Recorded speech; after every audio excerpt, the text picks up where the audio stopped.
Okay, Fats, a huge crash in the start of our first MX1 Moto. They red flagged and detail it for us. Look at that crash. One of the unfortunate realities of motocross, there is no seatbelts or roll cages here. These riders, I tell you what, laid on the line. Here it goes, first lap. We've got Fasciati and Barnes drift into each other. Barnes is KO'd. Josh Woods has got nowhere to go but down. And then along comes Mitch Cook and just creams right into Woods.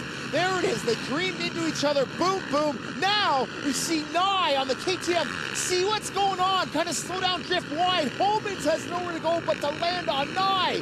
We got a lot of sore bodies down there. Let's go down to Ryan for a restart update.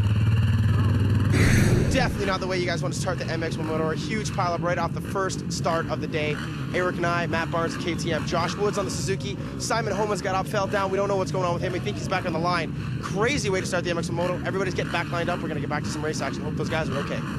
All right, Brian, let's restart this first MX1 Moto. It brought to you by the fine people at FMF. Can you feel the power? Ste-Julie, Quebec, Brian. A few less riders on the gate right now, but we are going racing. There's Tasha going at 5. And the rain is starting to come down a little harder just to add more complications. The gate is down. Upshift, upshift, upshift. Look at that great hole shot. That looks like John Sebastian Waugh from kind of the outside of the box. And it is. That royalist to be hole shot. Look at that three-pack up front. We've got Paul Carpenter, Mitch Cook, and number 2, John Sebastian Waugh. Already starting to separate themselves. Very impressed with Cook in practice. Now look, Brian, he's right up there with the leaders. Very impressed with Cook coming back after that digger he took off the restart. I can't believe it. Cook in third. He can throw a blanket over our leaders right now. Oh, some contact through the Scott USA lockout can. There's the yellow flag, Brian. We'll have to get an update on that. Through that European Bowl section, up into the top area. JSR in the lead, Paul Carpenter in second, and Mitch Cook in third. Look at Carpenter just get huge aggressive air. And the roost by Waugh. Waugh getting the traction down. Tripling now. Down this hill is super slippery. And the ruts at the bottom are huge. The braking bumps are almost like vertical walls. I love Mason Phillips, number 42 on that KTM with a great outside line. Brian, look who's off to the track. Number 3, Blair Morgan. Oh, what a way to start this series. He's already off to the track. He does not look good. Back to the battle for the lead. Coming up from down into that Euro section. Cook still in third place. And there's a scant second and a half between all 3. I gotta mention Morgan. That's the same jump that caused the restart. So a very dangerous part of the track. Maybe some reconfiguring there. Number 100, Jeff DeMent, way back, nursing torn ligaments in the thumb.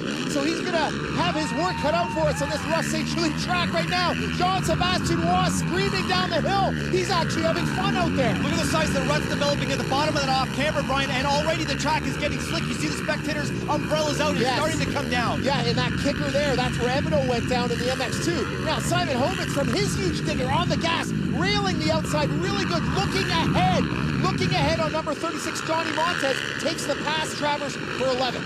Montez privateering it on the Kawasaki this year, Brian, in the MX1 class. But look at this battle. Number 102, Jeff Gibson on the inside, and Jeff DeMint on that 100 KTM, who's made it all the way back up to 7th as he goes inside on Gibson in the slick track. DeMint's been passing guys left, right, and center here. That's a tricky corner. We've seen a lot of guys drift out to the rhubarb. Both of them managed to hang on. This is the battle for second place. Looks like about a second and a half, 2 seconds from Cook to Carpenter. Where's JSR? There he is. Oh my goodness, Brian. Look at those ruts in the off-camber. That's a tough part of the track. There's no easy way through there. Mason Phillips right now battling with Fat Yodi. What Fat Yodi wants to do on that Yamaha on the inside is not make contact with the walls of those ruts. You want to stay in the middle because as soon as you touch them, it stifles your momentum and can drag you to a halt. Look who got a good start. Number 40, Privateer, Pico Chamberlain, and Jeff Gibson is down through that section you just talked about, how difficult it is. Look at, he's got a bit of a boiling kettle going on there. Yeah, he's steaming it up, gets rid of the dogs. Oh, and look at the clump of mud on those handguns. It is so difficult to rebound, and the rain now starting to team down. Umbrellas everywhere. The battle intensifying for first place. JSR's having issues. Carpenter's having issues. This is true motocross at its finest right now. Top 3 guys, and look at Carpenter again, aggressive on that corner. And look at what we're dealing with here, Brian. Outdoor motocross. We're talking about rain, tough track conditions, and the guys are not giving it right now. They're a little tentative in the corners. This is smart play by John Sebastian Waugh. He's riding a smart race right now, but I am so impressed with the speed of Carpenter. I think it's survival. You've got to be smart, but survival's everything. Now, number 30, Machine Racing, Kyle Keese, battling hard with Dement. Dement all the way up to 5th. And Dement, a former top 10 U.S. outdoor motocross star and a multi-time contender on the Grand Prix of Europe. Back to the battle for the lead. John Sebastian Watt not tripling down into the valley, into the off-camber. Carpenter on the binders, Brian. Look how deep that rut is. Oh, Watt with a problem coming out of the rut. Carpenter on the outside gets the drive off the jump and now has the lead. That's all it takes. One